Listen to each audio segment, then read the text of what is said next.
jersey retirement day. The Celtics plans on running a video tribute for Isaiah Thomas when the Cavs return to Boston on February 11th.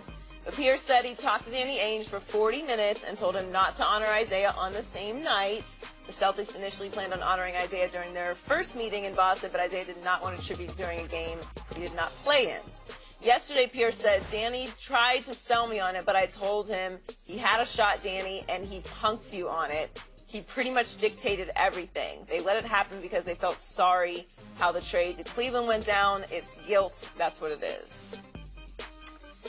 And Isaiah Thomas tweeted yesterday that he no longer wants a video tribute on February 11th because of all the controversy. Shannon, what's your take? Skip. Does Paul Pierce want him to cancel school too?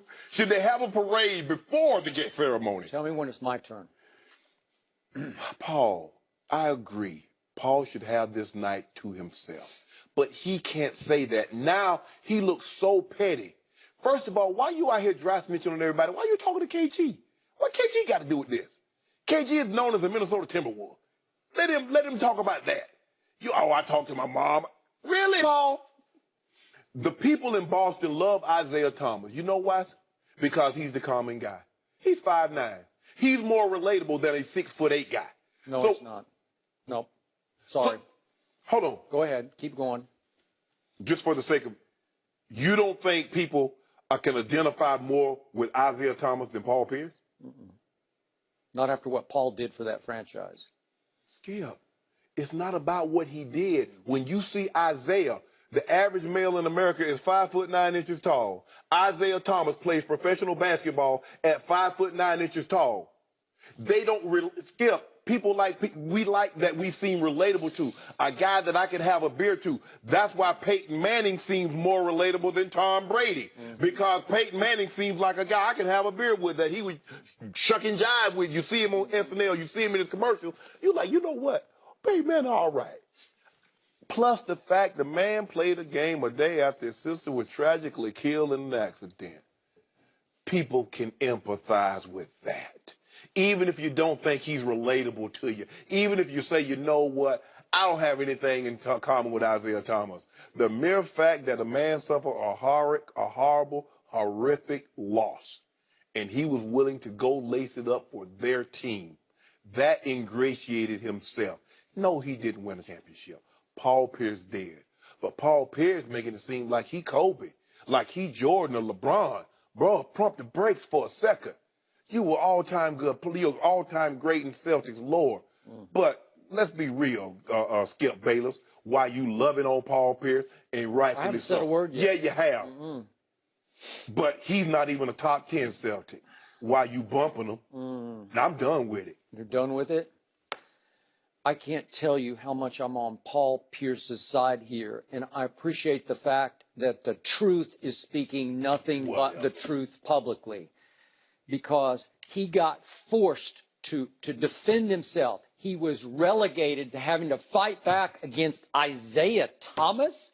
Now he's your problem, LeBron, LeShannon. He's your problem. He ain't getting no video tribute from us. You know what? Once upon a time, I nicknamed Allen Iverson, me, myself, and Iverson, and I've got to update that nickname now to me, myself, and Isaiah, because that's what he's become.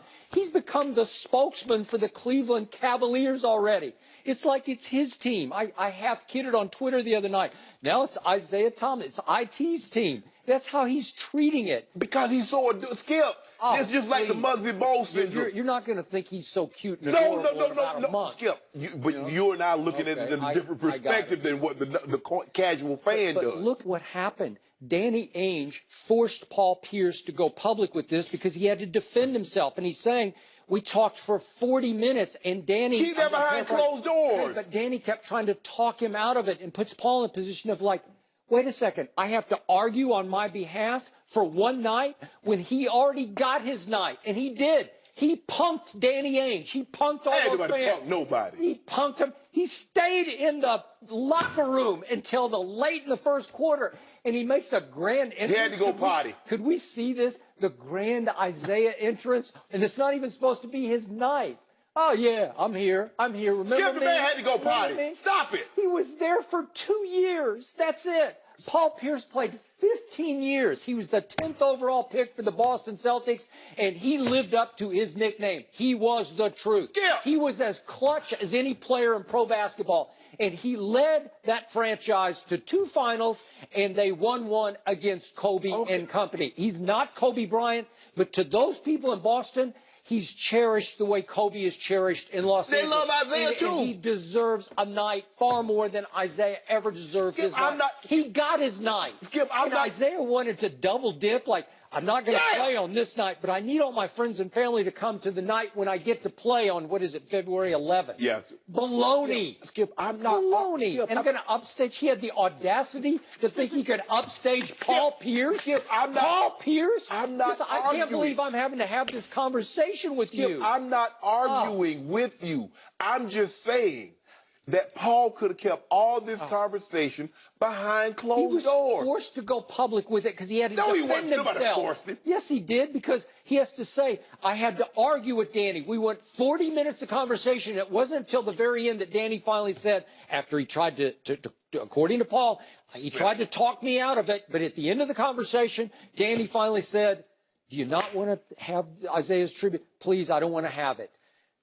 You forced him after 40 minutes of conversation to say, I'm sorry, I don't want Isaiah to have There's a lot of conversations that happen behind closed doors. Oh, please. That you do not have to make public. He dry snitching. Ain't nobody asked him all that. Ain't nobody asked him, did he have a 40-minute conversation? Ain't nobody asked him, did he call Kevin the Garnett? If you're going to be honored by the Denver Broncos, would you want Trevor Simeon to get a video tribute? First of all, they got Isaiah McKenzie in '84, and he done fumbled about 17 times this year. So I don't care. I don't care. Then Isaiah has to go public with his tweet like, oh, I guess I have to back off now because it appears it's caused some controversy. What did you think it was going to do? Stop reading that tweet like that. It's just outrageous audacity on the part of me, myself, and Isaiah, who now runs your Cavaliers, or so he thinks. And you know what happened? There was a 2-year drought. Remember, he gets drafted by Sacramento. He spends time in Phoenix. He was the last pick in the second round, so last pick in the draft. And then he winds up in Boston right on schedule where there's been a drought, and they're looking for the next who's got the it factor, the IT factor. And it's a cute little point guard who plays no defense. Only one other Celtic averaged more points. Ball-hogging, shoot-first point guard. Stop it. And for 2 years, it was fun to watch, but it was just 2 years and 21 games. That's it. Good. And you deserve 2 nights? Me, myself, and Isaiah? Skip, I'm not disagreeing that Isaiah shouldn't be honored on Paul's night. I'm just saying Paul can't come out as staunch in his own defense. Let other people. I've been behind closed doors, Danny. This is my night. You guys are putting my jersey number to the Raptors. I don't want to share it. You know what? I think he had to go public to ensure there was going to be no video tribute. Because now he called Danny Ainge on it publicly. Because Danny was like, well, okay, if that's what you want. But Danny's capable of saying, you know what, let's go ahead and go with the video. Okay. Then if that was the case, all I would have said is, Danny, and this would be me, Joe Ellis, I would prefer that this night be about me, but I have no, if that's what because you're going to do what you're going to do anyway. So you want my opinion, I'm giving you mine. I want this night to be to me, about me.